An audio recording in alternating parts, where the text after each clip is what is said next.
Ladies and gentlemen, dear friends, the topic of climate catastrophe has become very quiet in the last weeks, perhaps due to the current weather situation in Central Europe. I don't want to go into this topic in detail because we are actually experiencing a weather phenomenon, a very cold and rainy July 2025. We are not dealing with an actual climate reality.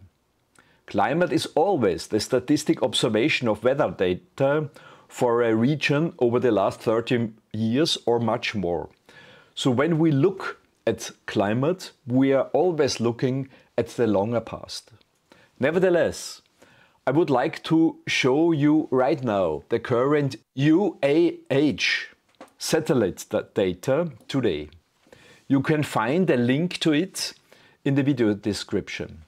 Professor John Christie and Dr. Roy Spencer have been analyzing the annual global average temperature based on satellite data since 1979. We, the ICR member, consider this data to be much more realistic than the Hardgrad 5 data, which are based on data from ground-based and in some cases already inactive worldwide spread weather measuring stations. But what do we see on this graph? We see a decline in global average temperatures in recent months. So the reasonable stable temperature level that we saw already in the years 2015 to 2023. We attribute the temperature peak of 2023 and 2024 to three phenomena. First, the Hunga Tonga volcanic eruption. Second, the El Niño maximum. And third, the very strong sunspot maximum. All three phenomena are already over or on the decline.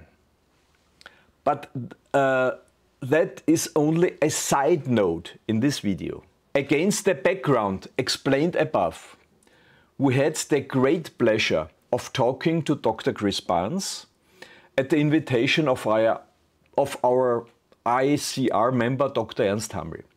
He will also introduce Dr. Chris Barnes and introduce his presentation and the discussion afterwards. We consider Dr. Chris Barnes' research to be outstanding, especially, of course, his discovery of the correlation between global average temperatures and the movement of the poles. I very much agree with Dr. Chris Barnes that the climate mechanism on our planet must be driven by a powerful force, such as, for example, planetary geomagnetism. And the greenhouse gases play only a very, very minor role, which we already have shown in some of our videos and papers. But I don't want to jump ahead here. Let's listen to Dr. Chris Barnes himself. The conversation was done in English, so there are two videos, one with subtitles and one without. But now I hope you enjoy the presentation and the conversation with Dr. Chris Barnes. Good evening, everybody. I would like to welcome Dr. Chris Barnes this evening. Let me quickly introduce him and how I got in contact with him. Dr. Chris Barnes will tell us tonight how the magnetic pole shift we are observing and the climate might have something to do with each other. Yeah? And I do not want to give the talk of Chris, of course, just to remind you what we are talking about. Of course, it is well known that the magnetic North Pole is moving and actually quite rapidly over the last years and decades, yeah. And it has always moved. Yeah? And Chris probably will go a little bit deeper into detail. What is the reason behind it? But just to give you a picture, we see that the magnetic North Pole has been moving since the starting of the 20th century from a more southerly position to a more northerly position. Yeah?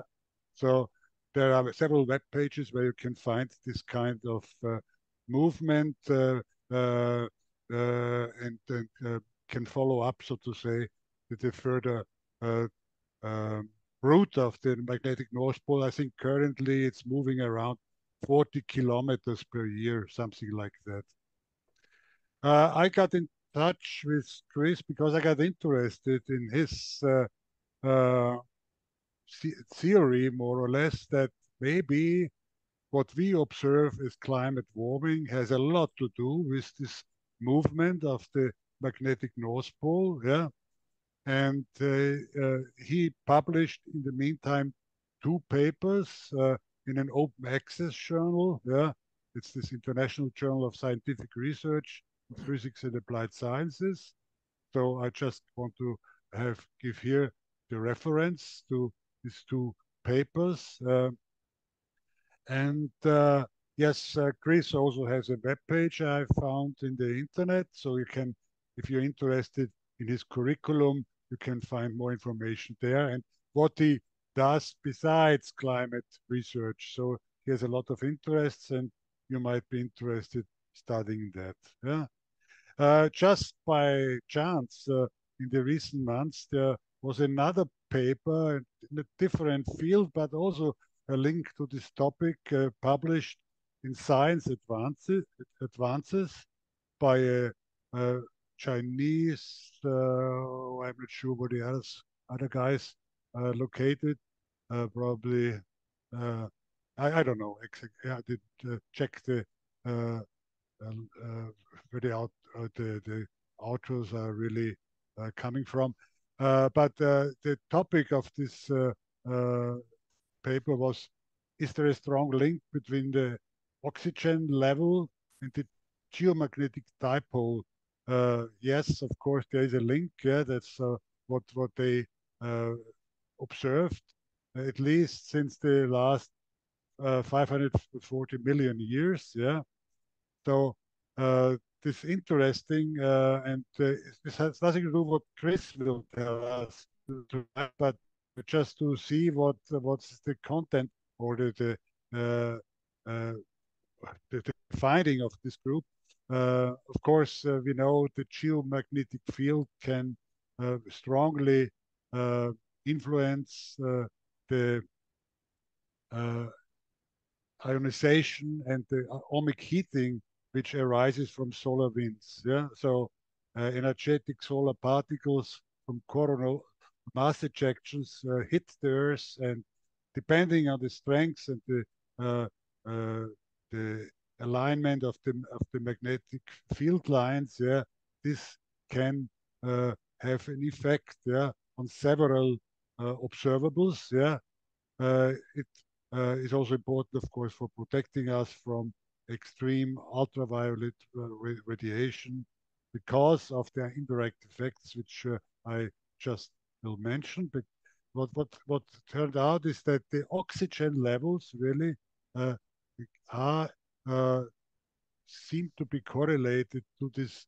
uh, geomagnetic field lines, yeah, magnetic field lines, in the sense that oxygen levels, yeah, increased actually, yeah, from uh, uh, parts per trillion, zero point 0.1 parts per trillion at the beginning, let's say a couple of uh, 2 billion years ago, yeah, uh, up to the more recent past, I mean millions, hundreds of millions of years, yeah, where the oxygen level, which has currently something like 21% by volume, uh, went up sometimes to 35% volume. Yeah. So this is something really astonishing. And 2.5 to 2.2 billion years ago, there was the so-called great oxidation event. Yeah? So that was the time when oxygen, reasonable amounts of oxygen were, so to say, introduced in the atmosphere. Yeah? We had almost an oxygen-free atmosphere before. Yeah. So, uh, and all this seems to be interrelated somehow to the geomagnetic field, and you can imagine that the level of oxygen, yeah, has a big influence on the level of carbon dioxide, yeah, because without oxygen, yeah, there won't be any carbon dioxide, basically, yeah, because there would be no plant life. Yeah, it is basically so. You need oxygen, you need carbon dioxide, both are needed to support life on this planet. So something must have happened, yeah, which allowed uh, that the oxygen got released into the atmosphere, and that might have to do with the geomagnetic field. Yeah, and I'm ending with that right now. I don't want to go more detail with that because you will see the work of Chris. Yeah, is really, uh, I think, a dramatic example uh, how you can interpret global warming. Yeah, and how you can see other effects having more importance and global warming than the IPCC tries to make us believe. Okay, thanks. And Chris, I'll it's just share yours now. my screen. I'll just share up my screen, guys, and then we can get going. Yes. Okay, Great. so I'm going to talk to you about Earth's magnetic climate. So I thought we'd have a nice spinning globe and some nice Earth lights to start off with. And what am I going to talk to you about? Well, in principle, all I'm going to say is that somehow, and I believe I found out how, that the moving dipoles, the north and south, in particular the north magnetic pole, but both poles are moving, that both of these somehow change the Earth's temperature. And the important point I want to get across is that they have changed the temperature in the past and that they are changing it right now, and that the process that's happening is an absolutely identical process. There might be a little bit of a top up on top of the process to do with a little bit of extra carbon dioxide, and I'll talk to you about that towards the end. But inherently, the major process is to do with the movement of the poles. So let's move it on. And I took this from the second paper, which is just a graphical abstract. And I think Ernst has showed you the first picture, the picture of the pole wandering about there, and how it round about 1620 or wherever, or it was at its more or less its furthest south, and it's gradually, no, sorry, 1850 or wherever, and it's gradually moved further and further north. It's not the most north it's ever been. The most north it's ever been is about 89 degrees north, which was in the peak of the medieval warm period. But right now we're at about 86.5. It seems as though it's actually slowed down, and it might be going back the other way a little bit, but we'll talk about that in a while.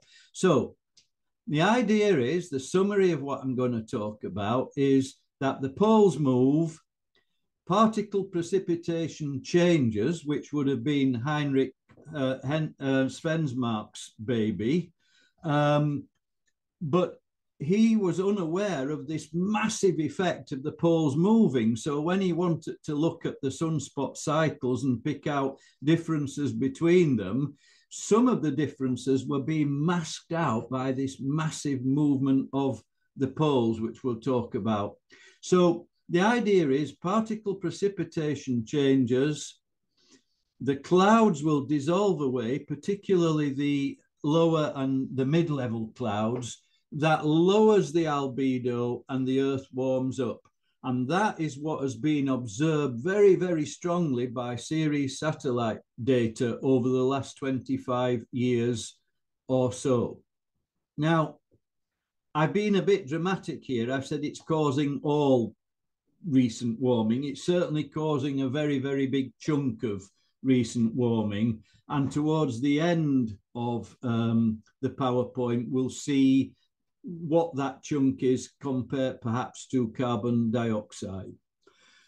The new model is really, really cool because it predicts not only how this happens and how it accounts for our modern warming, but you can use it to hindcast and show up the presence of a medieval and a Roman warm period as well. Okay, now I'm going to gloss over this. I don't want to spend too much time talking about me, but I was fascinated by your background, some of you guys as physicists and electronics people. And I want to say I have a very similar background myself. So I started out life in the mid-1970s as a science of materials person, which basically in Bangor University was a bit of a mix of chemistry, physics, biological materials, electronic materials, you name it, even a bit of earth science thrown in and a bit of environment. So you more or less picked your own course units. It was a very nice course to do. There were only 6 of us chose to do it, so that was real fun. I then, at the back of my mind, I'd always fancied doing something to do with electronics. And as a practicing radio ham, I thought, well, I'll go over and I'll do a bit of electronics. So I went down to the same city, different building, and I did an MSc in electronic engineering, but with special reference to materials and devices, including some stuff on surface physics and physics of semiconductors, but also some stuff on microwave devices and goodness knows what else. So that was interesting. And then I was offered a PhD, and it was a question of, well, what they were able to get grants for at the time that was roughly on the materials side. And I found myself doing a PhD on effectively surface triboelectricity and surface states and things like that. So transfer of charge from metals to insulators. Anyway, I won't bore you guys about that any longer. Safe to say, of course, this is giving me a nice wide, even at that young, tender age, I'm getting a multidisciplinary approach. I'm appreciating life from all sorts of different angles.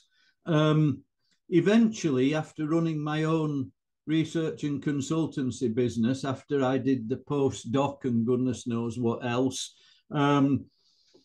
contracts got a bit tight and I looked for something to do, and it turned out I found myself doing some school teaching. So I then had a bit of a school teaching career, and I got involved as an examiner as well. So that's a summary of it. Hang on, sorry, better go back. Research fellow in ultrasonics then and quartz crystal sensors, multidisciplinary consultant for 30 years plus, school teaching for about 24 years. I filed all kinds of patents, and I've got all kinds of inventions, from biological inventions and blood analyzers and inventions to make plants grow better and goodness knows what else. But I've also been writing science as well. So I've been a lifelong academic author. So how on earth did I come to be interested in climate science? How come now climate science? Well, ever since like the late 70s, I've had a very, very keen interest in the weather, and I've kept my own weather records here in the UK. I started out life in university as one of those people believing that we were all going to burn to death. I actually believed that, somehow there was a lid on the atmosphere and that we would boil up. And I remember having big arguments with some of the older professors who were saying, oh, this is rubbish, it's just natural cycles and we'll all be okay. And here I am now at the same age that they were then, thinking, well, you know what, maybe they were right. Anyway, I've long suspected that there was something a bit wrong with climate models, especially the notion that CO2 was such a potent, I'm not saying it's not some kind of a greenhouse gas, it must cause some kind of a delay of heat leaving the atmosphere rather than a complete lid or a complete trapping. But where I live, we live right underneath a lot of air lanes, and I've been very worried about aviation cloud. I've been thinking that aircraft are having a huge effect on our climate, and particularly temperatures in the winter time are getting warmer and temperatures at night time are getting warmer. And it seems to me that the high cirrus clouds are much more of a lid on the climate than carbon dioxide, but that was the story. So that's when I began to read a lot about climate science, and I began to not only teach myself some of it, but try to develop some of my own ideas. So why this particular topic? Why the magnetic thing? Well, I did start getting a little bit concerned in 2022 when they said, oh, you know, things are really taking off and we are going to burn. And, you know, everybody said, well, this is crazy. This is the strongest ENSO there's ever been or whatever. I got a bit concerned about, you know, recent reports accessing the warming models. I wondered if it was something to do with the Hunga Tonga volcano. Then I thought back before all this to the so-called hockey stick, and I thought, let's have some lateral thought here. And I thought, what else has got a hockey stick in it? And I thought about this movement of the northern dip pole, and I thought, do you know, could there be some sort of correlation here?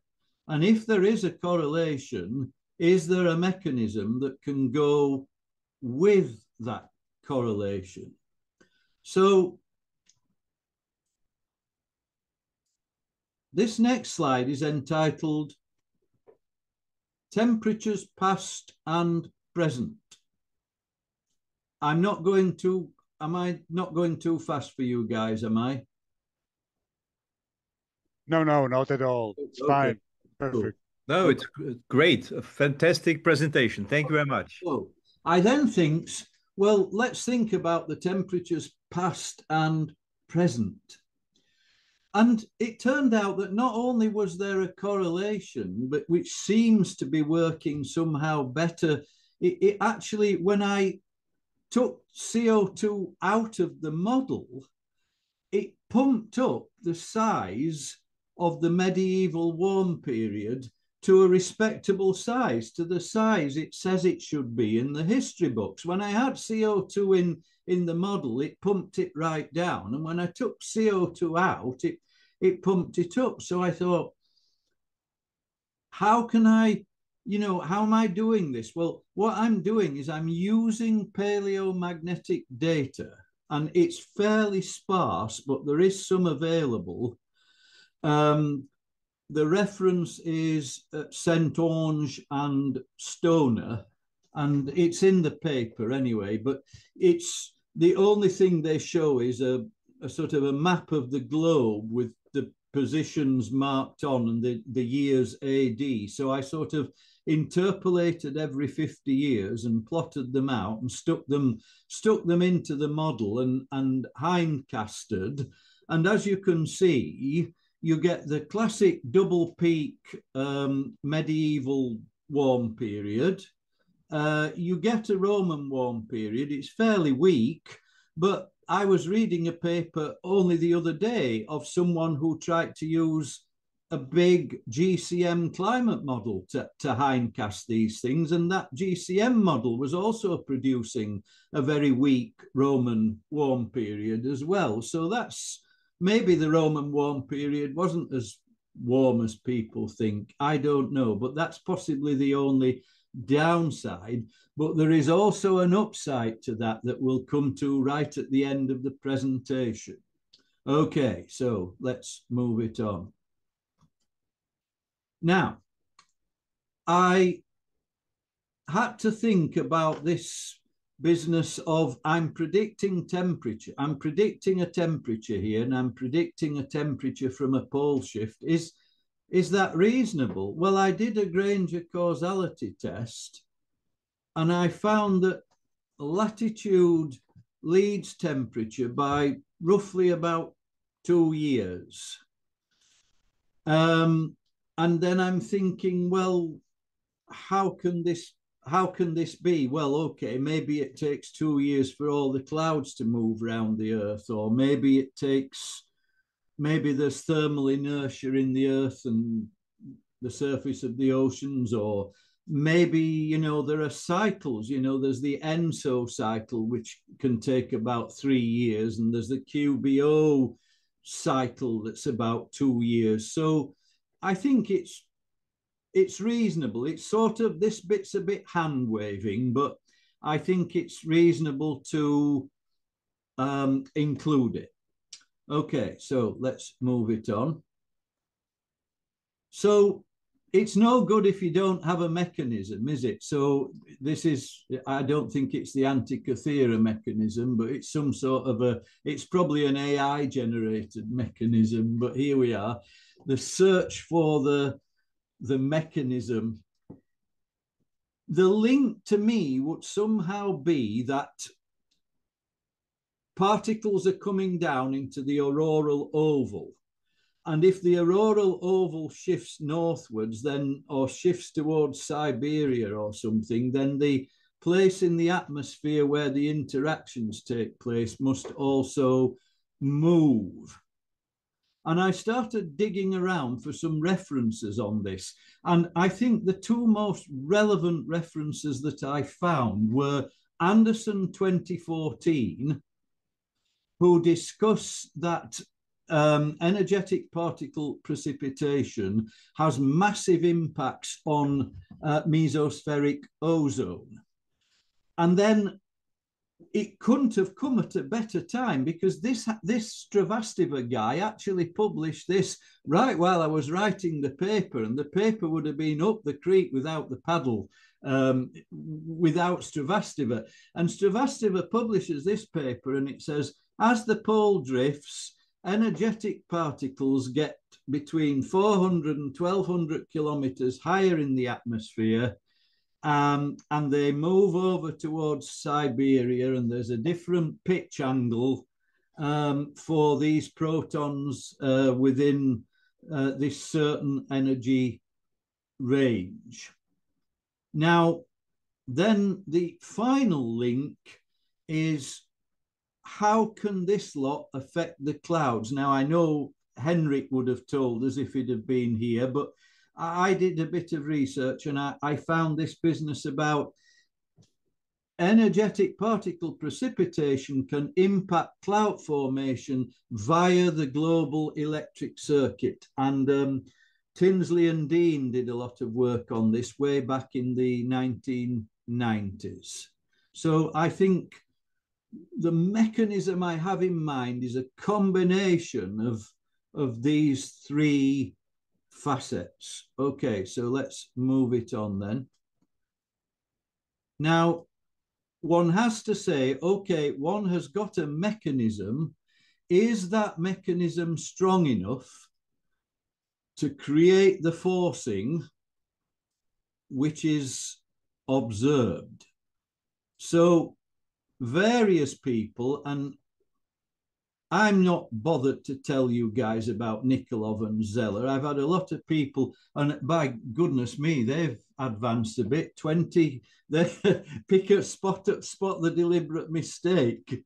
We've moved about 10, 20,000 years into the future or so. Anyway, perhaps my theories will be believed by then. But Nikolov and Zeller have made these satellite data which show that the albedos have been changing, and that's responsible for all warming in the last 20 plus years. incidentally, they are not the only ones to have got this data. Or there are a few other papers have been coming out to suggest something similar. Well, when you make the calculations, and I won't bore you with the calculations, but they are in the paper. But when you make the calculations, it turns out that you can achieve almost this amount of forcing as the pole shifts from where it was to where it is now. And that translates to changes in the energetic particle precipitation. It's all in the paper. At my age, I don't memorize it all in my head, but I worked it out and it's there. So, okay, are you guys happy to move it on? Let me just comment that, if I may, in our last paper, we also showed the series data, where you can see that the albedo changed over the last 20 years for locations like Vienna, but also the Egyptian desert. Yeah, oh, so brilliant. Yeah. Brilliant. Okay. Cool. So, does it work across all latitudes? Well, I did the second study. This is the second paper I did, which was saying, let's try, first of all, with just the northern magnetic pole. Let's try and correlate all the data we've got across all the latitudes. Lo and behold, model versus what we observe, and it's pretty good, that, for just the northern pole. My guess is that what we observe and what we see there, the difference is probably the greenhouse gases, but we will talk about that in a little while. Now, here are umpteen different models. So I tested lots of other geomagnetic parameters all at the same time. So, oh, sorry, I need to go back on that. Okay, let me move your pictures out of the way. Okay, great. Okay, so I tested tilt only, which is the blue bars. I tested dipole moment only, which is the orange bars. I tested north magnetic pole latitude, which is the green bars. I did a two-pole model, which looked at the latitude and longitude of both the north and the south magnetic poles. And the purple line is what we observe. And as you can see, probably the best model there is the two-pole latitude and longitude model. The tilt only has a bit going for it in the northern hemisphere, but not so much the southern hemisphere. The model and the observed come together very, very well in the Southern Ocean, round about the South Geomagnetic Anomaly. Whereas the biggest difference is in the northern mid-latitudes, where you've got all the pollution and you've got all the aircraft and you've got the carbon dioxide. And there is also a sizable difference up at the North Pole as well. So the two-pole model scores best. The EEP warming works out at about 250 millikelvins per decade, and about 2.5 times that in the northern polar regions. Okay, let's move it on. Now, all of these models, and this really brings it into context to show that, you know, this is not a crank theory. There has to be something about this, because all of these models are showing, we all have got coefficients which show an inflection at the South Atlantic geomagnetic anomaly. And I find that absolutely amazing, because we know that energetic particles come plunging right in. I mean, that's why, you know, ships go missing in the Bermuda Triangle or what have you. Yeah, and it's absolutely it's all here. So you can see how the regression coefficients are getting really strong at the poles. You can see how they're inflecting at the geomagnetic anomaly. And in fact, at the geomagnetic anomaly, that is where there is least warming. In fact, the clouds are normal. If you go to the southern hemisphere, the clouds are far more normal than the northern hemisphere. Okay, let's moving it on. Now, obviously, you guys are interested in doing some CO2 work. Clearly, there are other drivers.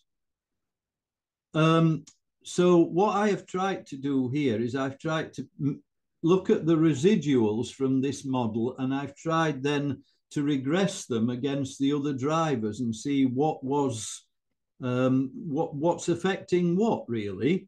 So I looked at carbon dioxide, sulfur dioxide, aviation, solar cycle, and this is a strange one, but I'm sure Martin might appreciate it. World electric power.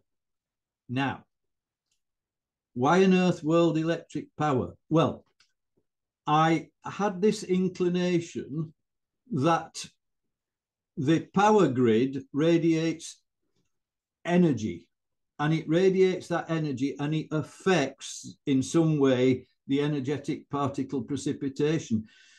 I found a paper which shows that the powerful VLF transmitters on the Earth that are used for submarine communication and used for experimentation in the upper atmosphere, you know, things like the HARP and the Sura and what have you, actually affect the Van Allen belt, so the particle precipitation. And I thought, well, if they're affecting it, I bet my bottom dollar that harmonics from the power grid could affect it as well. And it turns out that there is a small but perhaps ever-growing effect there, but we'll have a look at that in a while. When I plotted the residuals against CO2, the correlation was extremely weak. It's, you could say, statistically irrelevant, but as you go to the poles, there's more of it. So, but before we get to CO2, let's just have a look at SO2. Oh, hang on, sorry, I've gone too far. So if we have a look at SO2, now, the traditional climate science people are getting all excited, aren't they, about SO2 because they've realized that it was cooling the planet. But my guess is it wasn't combating CO2 so much as it was combating the pole shift. Of course, it peaked around about 1990, and then we started having all these clean air acts, and then we started making ships stop using dirty diesel and goodness knows what else. And maybe we're paying the price for that because, as you can see, there is a statistical, it's a weak statistical relevance, but nevertheless, SO2 definitely does cause some cooling. Okay, so now we move it on. Aviation. Well, I look up at the sky, and the skies, and you're all the same, mate. You're you know, older guys, you know the same as I do, that the skies don't look the same as when we were kids. And I look up at the skies and I think, well, all that mess up there must do something. There are tens of thousands of papers about aviation, and they can't make their minds up. Some say it's cooling, some say it's warming. You've got these idiots now that want to geoengineer by using ordinary aircraft. They think that if they make contrails, it's going to cool the planet. Well, I would beg to differ. I would say the more contrails you make, the more it's going to warm the planet. And although that's only a very weak statistical evidence, nevertheless, the slope is positive. So I'll rest my case there. Okay, let's moving it on. Now, this is sunspot number, average smooth sunspot number across the entire period. So obviously there's you can obviously see the cycles, you can see the oscillation in it, but people for part of the period, the sun was getting more active, and I think we can see that there is an effect of there is a solar effect there. Now, again, if Henrik was here, he'd probably be able to talk to us a lot more about this effect than I can, but I thought it was worth including. So Henrik's not here to support me or to shout me down or anything, but I'm sure he'll have a look at it when he's better. I thought, well, is there a link with what he did? And this is my take on the link. Solar proton events and galactic cosmic rays are the main sources of energetic particles. The solar cycle galactic cosmic ray effect varies from cycle to cycle, but sadly, it has been strongly skewed by our magnetic EEP effect. And of course, Henrik would have been unaware of that at the time. And all these people that were running him down would have been unaware of that at the time. So maybe when he's better, he can piece together what he did and what I did and come out with something absolutely fantastic. Okay, let's move it on. Electrical power is a very odd contender, but I thought it was one that might, and it's a very, very weak correlation, but no one really knows what's going on with the Van Allen belts, but we do know that there is more warming in northern mid-latitudes. And although this is very weak, it suggests that it's causing 14 times more warming than carbon dioxide in the northern mid-latitudes.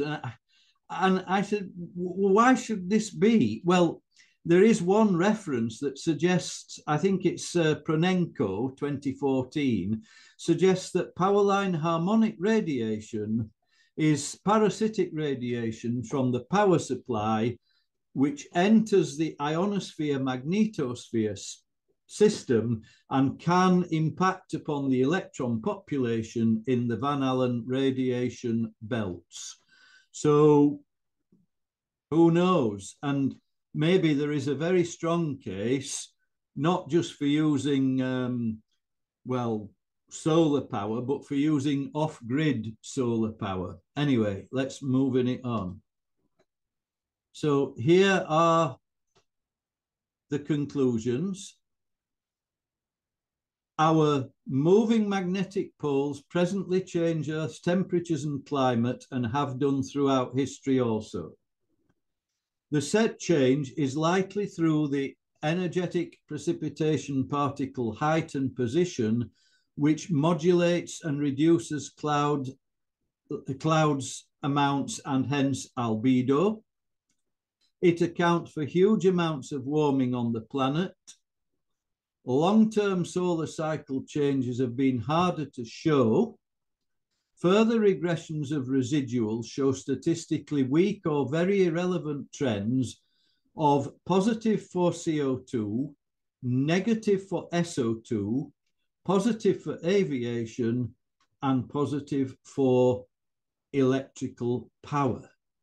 Now, at the time of writing, that was as far as this went. But since Ernst has asked me to do this, I've actually written a third paper. And I'm just going to show you a little flavor of what is in that third paper. So here is a flavor of the third paper. And it's got some Romans and it's got some medieval people and it's got some factories and smoke and chimneys. And basically it says the dip pole moves and the planet warms. the further north it moves, the more warming we get. The effective slope.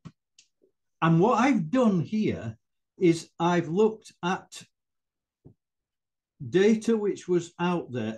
Basically, I think it's NOAA or NASA data. I looked at some of their plots of what they say the Roman warm times were like. So I've not looked at my own model. I've looked at independent data, and I looked at the slope between the top of the Roman warm period and the top of the medieval warm period.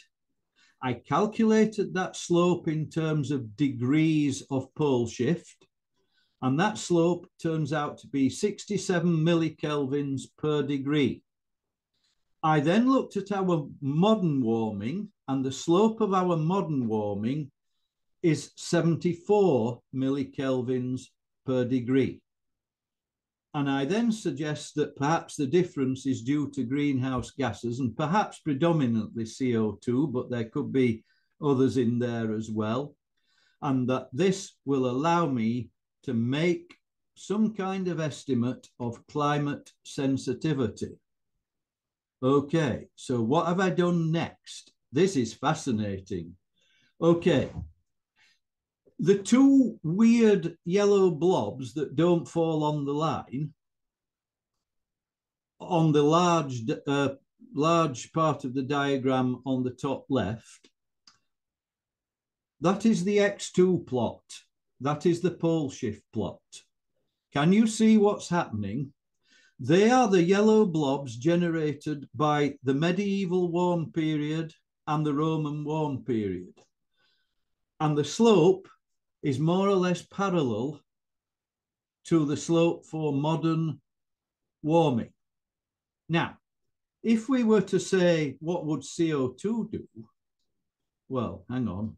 What would CO2 do? Well, it'd look silly, wouldn't it? So if we try to plot the two on the CO2 plot, which is the X1 line plot, and we try to fit in the Roman warm period and the medieval warm period, they've only got about 6 parts per million of CO2 between them, and they would look absolutely stupid on that plot.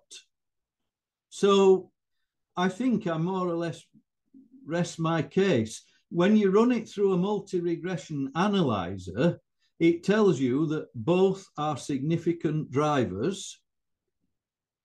And there is the regression analysis.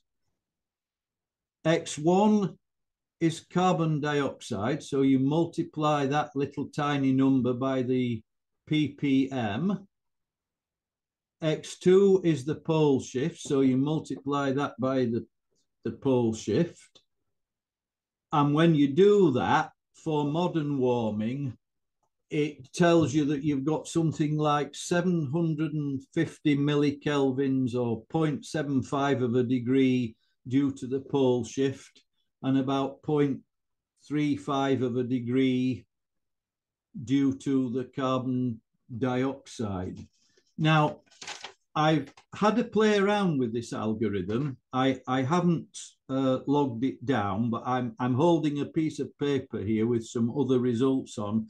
I had to play about with 260, 280 for the difference between the two historic periods, 280, 300, 260, 300, and it doesn't really matter what you do, you still get the same two ballpark figures for the carbon dioxide and the pole shift. So you're still saying that the pole shift is by far the stronger of the drivers.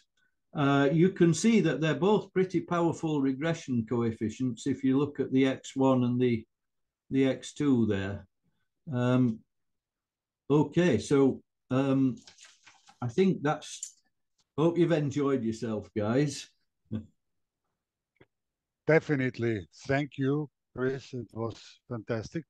Very interesting. Yeah, it's not only very interesting, very stimulating, actually. I wonder, this is my first question, how was the reaction of so-called climate science to these papers? They don't like it.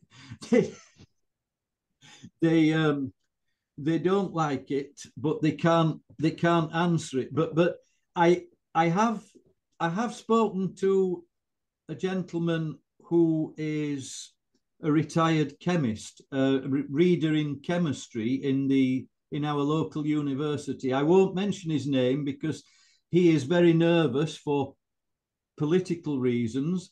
But he agreed. He says, "Do you know what, Chris? You have found a new driver." And he says, I do agree with you. He says, I used to teach this stuff. And he says, he says, same as you guys. He says, there is an effect, but it's not as strong as people make it out to be. But Sorry, Chris, can you stop the presentation? I can, yes. Yes, thank you. Then we can see you. We can with a better look to you. So, sorry to have interrupt you. International response to your paper. So I understand that the local response is maybe biased somehow because people know you, and but is there any international response? Did you get any comment? You are the only. Do you know what? You are the only. Apart from cranky journals wanting to republish my work, you are the only person that has contacted me. Okay. It's unbelievable. It is unbelievable. Chris, I have a very... I will say one thing. I don't know if you know anything about our politics in this country and about what's going on with them wanting to spend billions on green technology because they want to sell it all around the world and make money. But it's interesting. I contacted members of the opposition political parties, and they are very excited by the work. So I guess they are going to run it past their scientific advisors. But I contacted the leader of our Conservative Party and the leader of the Reform UK Party, and they are incredibly excited by the notion that, maybe things are not as bad as we thought, and perhaps we can carry on and exploit some of our other, our traditional energies. And my feeling is, if you look at those graphs, the mistake we made, even in combating any warming, whether it comes from pole shift or carbon dioxide, the mistake we made was when we stopped burning coal on our fires. When we were young men and we looked up at the clouds and they were lovely, big, fluffy white clouds. And my feeling is it's the coal smoke that was nucleating those clouds, because they are not there anymore. And the sulfur dioxide and the sulfur aerosol is gone. They're wanting to pump it into the upper atmosphere, and I believe it should be lower down in the atmosphere. Dear Chris, I have a very, very, very important question to you. Uh-huh. How to tax the pole shift? Wow, I wish we could. We could make a lot of money, couldn't?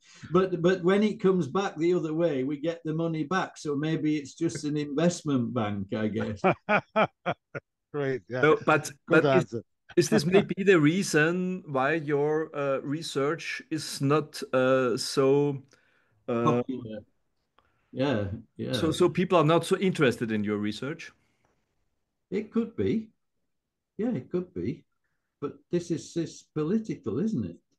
It's terrible. It is. It's absolutely terrible. It's a shame because you ask the question, what the criticism here is that because of the multicollinearity, someone could say, okay, the pole shift clears the clouds heat the oceans outgas more CO2, it's going to get hotter and hotter and hotter. If that's the case, why didn't the oceans outgas all that CO2 in the medieval times? Why did the CO2 stay stable? And when you look at the Munalona graph, the CO2 on the Munalona graph goes in, out, in, out. So the ocean is sucking it in, and then the heat is sending it out, in, out, in, out. So that is why there is the correlation with the pole shift. It's not so the pole shift is the main driver, and this is what I want to try. I'm sure you guys have understood that because of the lag. You can see the lag in it.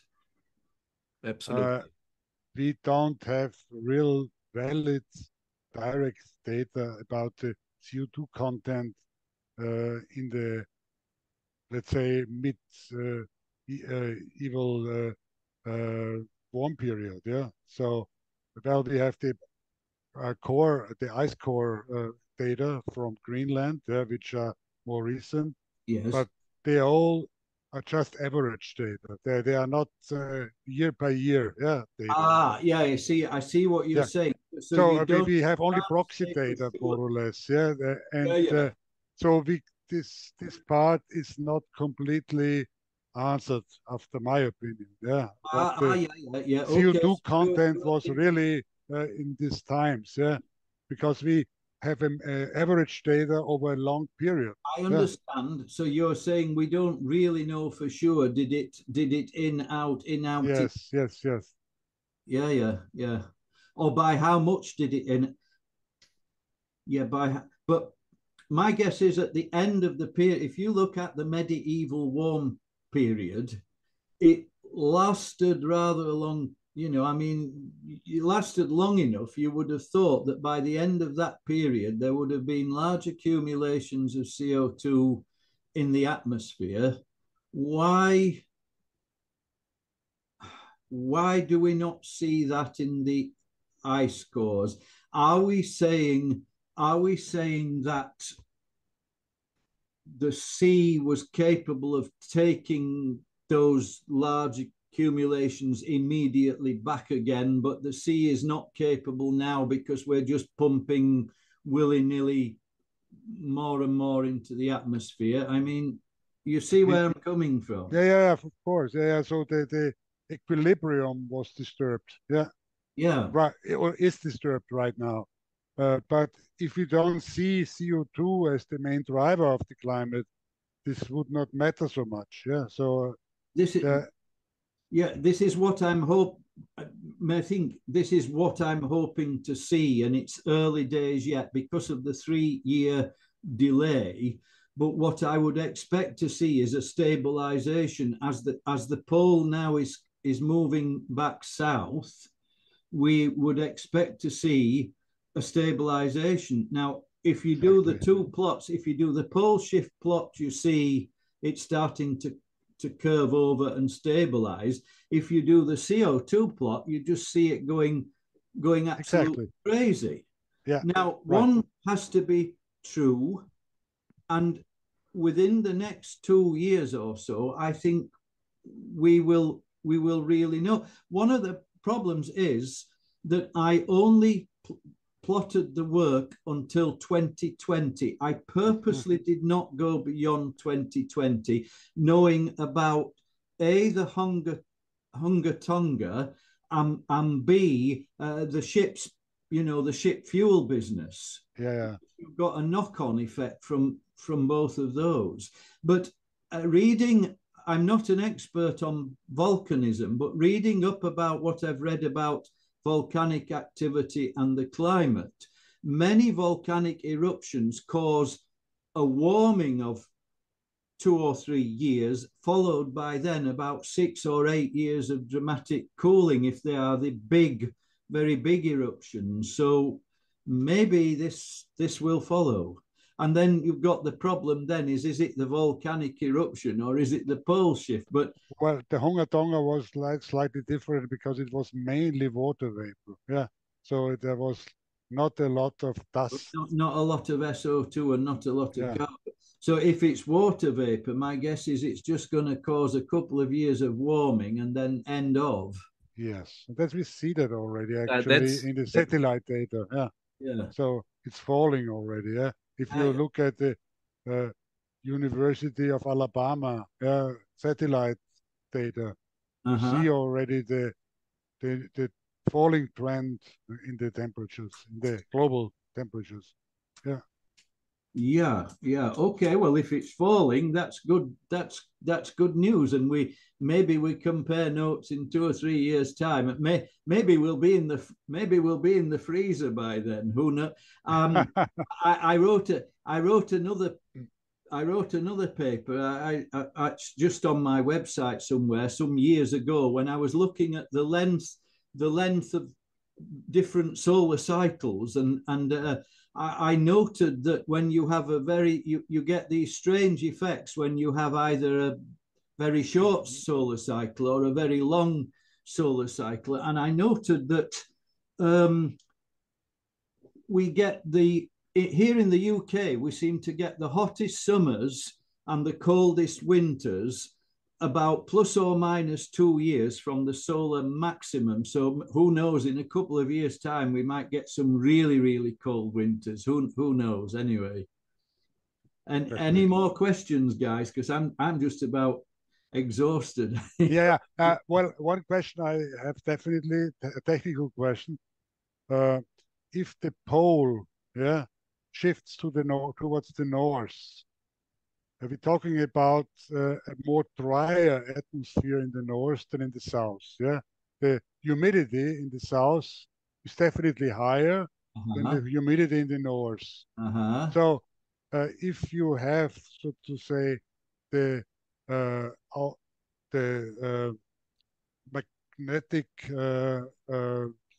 precipitation, precipitation in the north, then you have less humidity available in the atmosphere for cloud formation, than you have in the more southern position. Yes, that's another.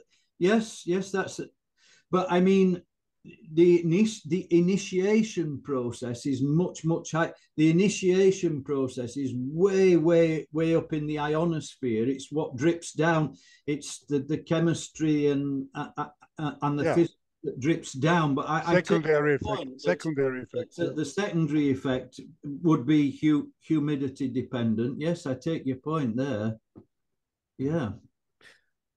Chris, you looked at the movement of the pole. Did you also look at the change in the strength of the magnetic fields? Yes, I think one of them considers the dipole strength. I'll just bring up the. I think I did look at the. Let's just. Where is it?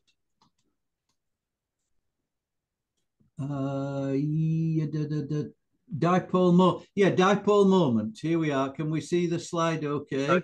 Can you share it? I'm not sharing. Okay, hang on. Let me just share up the screen again. Right, where are we? Okie dokie. I'm not full screen. Can you make that one out? The dipole moment is the orange bars. Yes. Okay. So yes, there is some correlation, but it's not quite so strong, but it is in there nevertheless. Okay. So the strength of the magnetic fields only weakens a little bit the last centuries.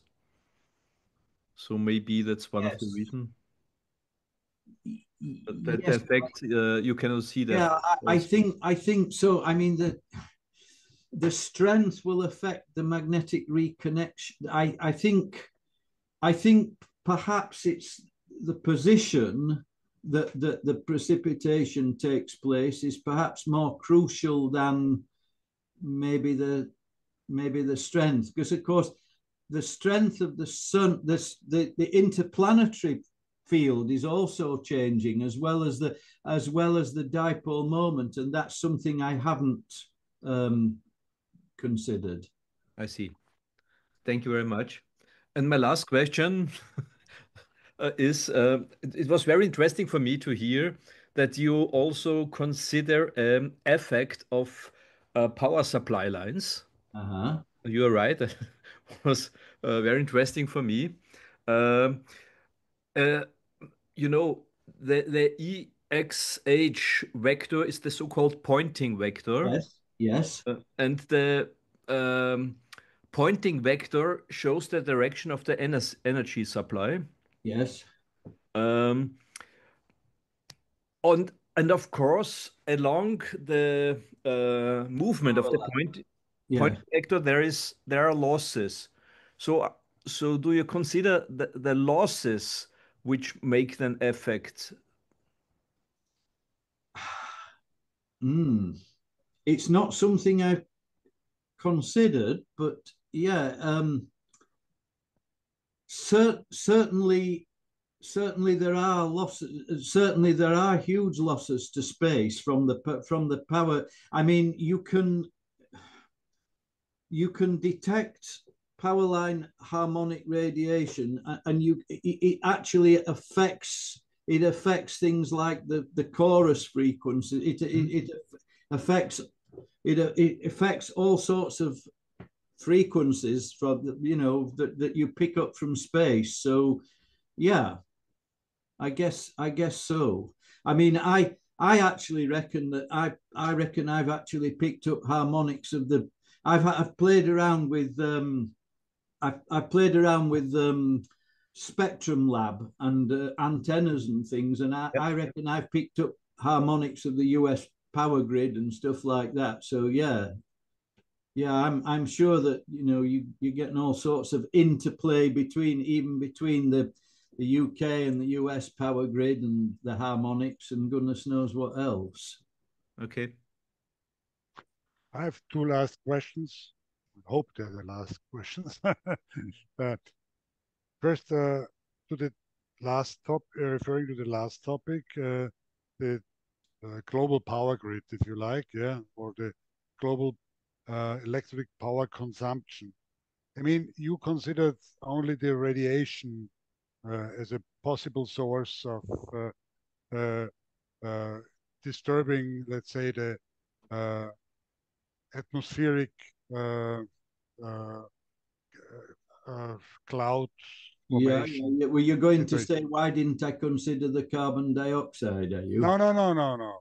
Oh, oh. What I would like to know, did you consider the thermal power generated by, By uh, the power lines themselves. yeah, by the power lines, by the power consumption, yeah? Yeah, yeah, yeah. No, I'm very. I did write another. I have written another paper which I've not published yet, and Yes, it's called Why do climate theories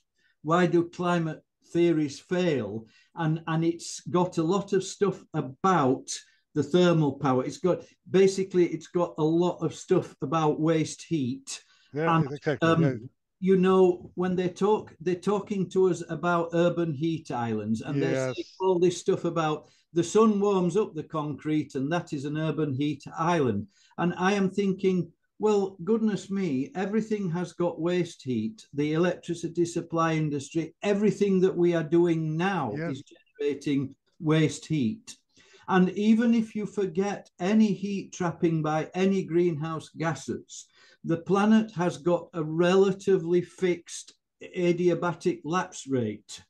yeah, And if you start off with temperature A at the bottom and temperature B at the top, and the difference is relatively fixed, then the bottom will warm up somewhat due to the waste heat alone. exactly, yeah. So that Yes. would be a nice consideration. And the second question has to do with the possible pole shift flipping. Yeah, that if the we had in Yes. history we I had don't think we're due for a. I no mean, no no no no no I'm not saying that, but no. we had in history, yeah, in the Oh yeah, past we had such situations, yes we did. and Yes. that must have had influence on the climate. And there is some indication, I think, something like, I'm not sure about the exact number now, like 30 or 40,000 years ago, there was some, 41,000. It's the yeah, Lachon thing, isn't it? exactly, yeah. And you 41. see it in the temperature curve, actually, yeah, Yeah, in yeah. the ice cores, yeah. Wow. Yeah. Yeah. Oh, So there would be phenomenal effects, wouldn't there? Because if you know, all the clouds in the middle would go haywire as well as the yes, clouds at the exactly. Yeah, yeah. yeah, yeah.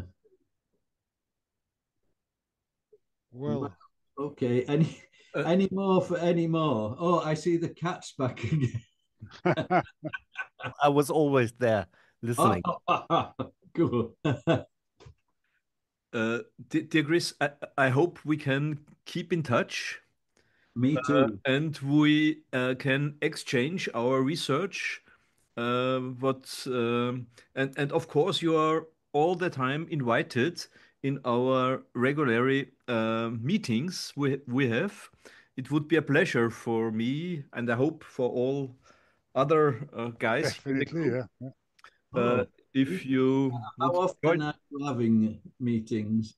If you would join our group, our groups of independent climate research. Where we meet every 2 weeks on this on Tuesday at this time, more or less, yeah. But you should not be obliged Oh, to if okay. you So I want thought, to if well, maybe to I drop in now and again. No. yeah, exactly, yeah. So if you just notice that every 2 weeks, yeah, we meet here, yeah, and at about the same time, and we exchange our findings, and sometimes we are much more, yeah. Right. Well, now it's summertime, of course, it's always a problem, yeah. Yes. But Yes. maybe next time we are twice as many. Yeah. Okay. As, Cool. and as a forecast, I will send this information. That's one of our sayings. Here is the logo of ICR. I think maybe I've seen this logo on. I think I've seen it round. Maybe I've seen it on Twitter or something like this. You know. Mhm. I, Okay. I will send you this chart, Oh, this fantastic. this picture by email. Yeah, yeah. Okay. Well, I'll try and say a little bit of so I'll say Dankeschön and Guten Tag. Auf Wiedersehen. And we say thank you so much. It was Thank really you so much. great. And also in the name of all our group members, please let's keep contact. Yeah, Yeah, let's yeah. keep in touch. I think we have some important messages. That's what I would like to Indeed, claim. Yeah. indeed. Yeah. 100%. Okay. Thank you very Thank much. you. Thank you so much. Bye. Bye. Bye bye. Good Thank you. night. Goodbye. Many thanks again to Dr. Ernst Hammel for the invitation and to Dr. Chris Barnes for his fantastic presentation. I look forward for your feedback, for your questions and our discussion. All the best and see you next time.